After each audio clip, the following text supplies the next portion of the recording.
बांग्लादेश की अंतरिम सरकार के प्रमुख मोहम्मद यूनुस अपने पद पर बने रहेंगे। यह जानकारी शनिवार को उनके कैबिनेट के एक वरिष्ठ सलाहकार वहीउद्दीन मसूद ने दी। यह बयान ऐसे समय आया है जब यूनुस के इस्तीफे की अटकलें 2 दिन पहले सामने आई थी। यूनुस ने कथित तौर पर कहा था कि मौजूदा हालात में काम करना मुश्किल हो गया है। बता दें कि सरकार, सेना और तमाम राजनीतिक दलों के बीच उपजे मतभेद के कारण उनके इस्तीफे देने की आशंका तेज हो गई थी।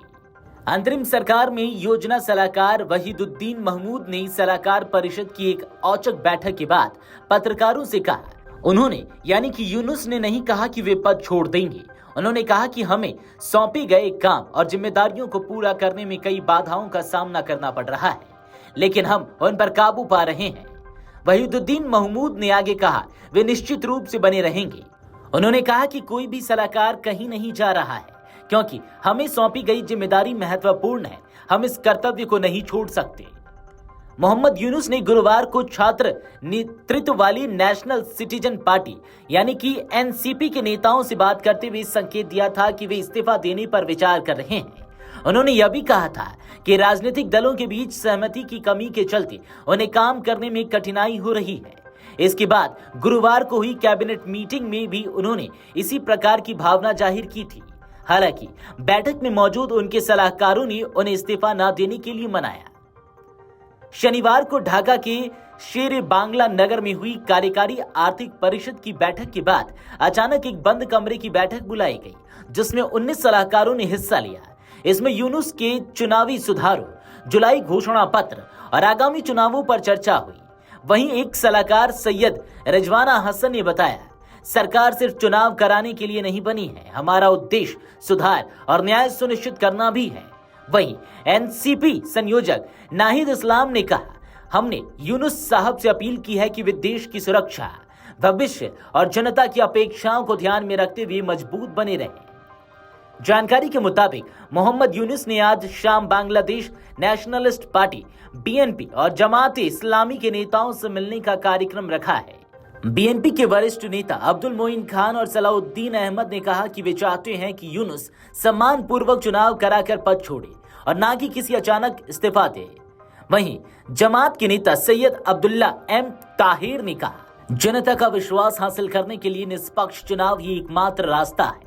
उन्होंने यह भी मांग की कि दिसंबर से जून के बीच चुनाव और राजनीतिक सुधारों का एक स्पष्ट रोड मैप घोषित किया जाए। बांग्लादेश में सेना और अंतरिम सरकार के बीच भी तनाव खासकर 2 मुद्दों पर है। पहला, चुनाव की समय सीमा। सेना चाहती है कि चुनाव दिसंबर तक हो जाए। दूसरा, म्यांमार के राखाइन राज्य में मानवीय सहायता पहुंचाने के लिए प्रस्तावित कॉरिडोर। सेना को इस मुद्दे पर भी आपत्ति है। इससे 3 दिन पहले सेना प्रमुख जनरल वाकर उज जमान ने नौसेना और वायुसेना प्रमुखों के साथ मिलकर यूनुस से मुलाकात की और चुनाव की समय सीमा तय करने की बात दोहराई। अगली सुबह सेना प्रमुख ने एक बैठक में कहा कि कई अहम फैसलों की जानकारी उन्हें नहीं दी गई, जिससे यह संकेत मिल रहा कि सेना अपनी स्थिति मजबूत कर रही है। वहीं सुरक्षा बनाए रखने के लिए सेना को विशेष मजिस्ट्रेटी शक्तियों के साथ तैनात किया गया है। सैनिकों ने सड़कों पर गश्त और निगरानी बढ़ा दी है। पिछले साल के विरोध प्रदर्शनों के दौरान सेना ने कार्रवाई करने से परहेज किया था और शेख हसीना को भारत भेजने में मदद की थी। बाद में सेना ने ही यूनुस को अंतरिम सरकार का प्रमुख बनाने का समर्थन किया था। देश की राजनीति इस समय अस्थिरता के दौर से गुजर रही है। अगस्त 2024 में शेख हसीना की सरकार को सत्ता से हटाए जाने के बाद से हालात सामान्य नहीं हो पाए हैं। विरोधी पार्टियों, छात्र संगठनों और ट्रेड यूनियनों ने पिछले कुछ दिनों में ढाका की सड़कों पर प्रदर्शन तेज कर दिया है।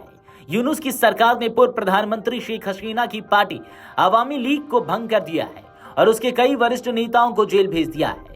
इधर बीएनपी की मांग है कि जल्द से जल्द चुनाव की तारीख घोषित की जाए। पार्टी ने इस सप्ताह बड़े प्रदर्शन भी किए हैं। साथ ही उन्होंने कैबिनेट से छात्र प्रतिनिधियों को हटाने की मांग की है, जबकि एनसीपी ने 2 सलाहकारों को हटाने की बात कही है, जिन पर बीएनपी के हित में काम करने का आरोप है। Video desk अमरउजाला.com।